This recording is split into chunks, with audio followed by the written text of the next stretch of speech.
बावीस गुंठे सगळे दीपक नाही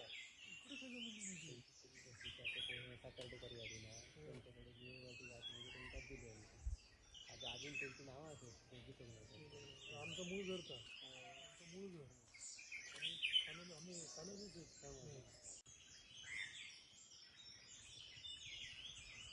त्या दिवशी करून मरत नाही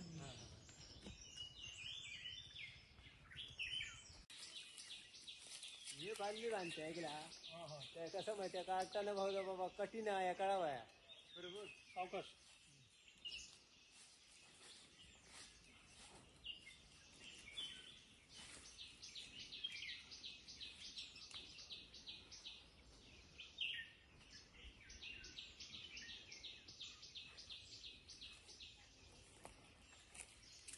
आपण कसा खोबऱ्याचं तेल बिल घालतो त्याप्रमाणे रस येत असतो रस येऊ त्यांचा फुलाचा उपयोग काय नसतो लक्ष दिल्या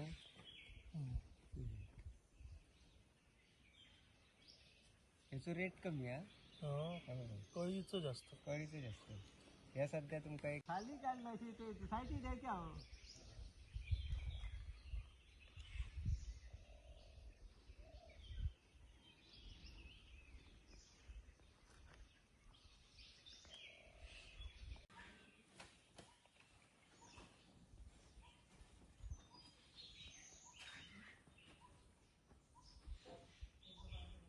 यावर्षी कसं आहे यावर्षी दरवर्षाच्या मानानं थोडं कमी आहे कारण थोडंफार होतं ते उष्णता वाढल्यामुळे घडून पडलं लवकर झालं ते काढता आलं नाही लोकांना त्यामुळे थोडं वर्षापेक्षा घट आहे असं म्हणायला हरकत नाही. सुरंगीचा आता जो बाजारात भाव आहे तो कसा आहे साधारण एक 500 रुपये 600 रुपये असा आहे. 600 रुपयामध्ये चांगला माल घेतला जातो म्हणजे दाणेदार असा असलेलं कळी फक्त बाकी सर्वसाधारण 500 550 असा रेट चाललाय सर्व.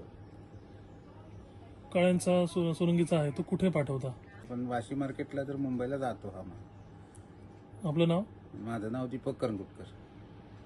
हा प्रकार आता 1 फेब्रुवारी एंड पासून 1 मार्चला चालू होतो आणि चालू झाल्यानंतर ते एक असे साड्यांचं वगैरे हे करून ती काढावी लागतात.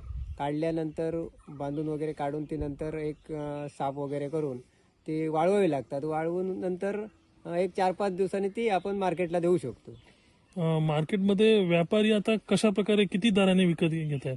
व्यापारी म्हणजे आता जवळजवळ एक चांगल्या प्रकारचं जर एक कळी असली 2 प्रकारचं असते कळी आणि फुल वेगळं करावं लागतं आणि कळी जर असली ना तर कळीलाच एक 500-550 रुपये भाव आहे. याचा वापर कशामध्ये होतो प्रामुख्याने वापर सेंटसाठी वगैरे होतो.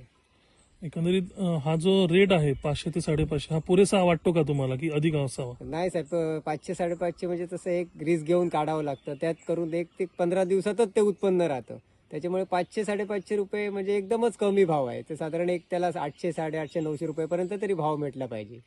यावर्षीचा हंगाम कसा आहे. यावर्षी हंगाम एकदम म्हणजे कमी प्रमाणात कळी आली कारण हवामानाच्या याने ते कमी आलं ती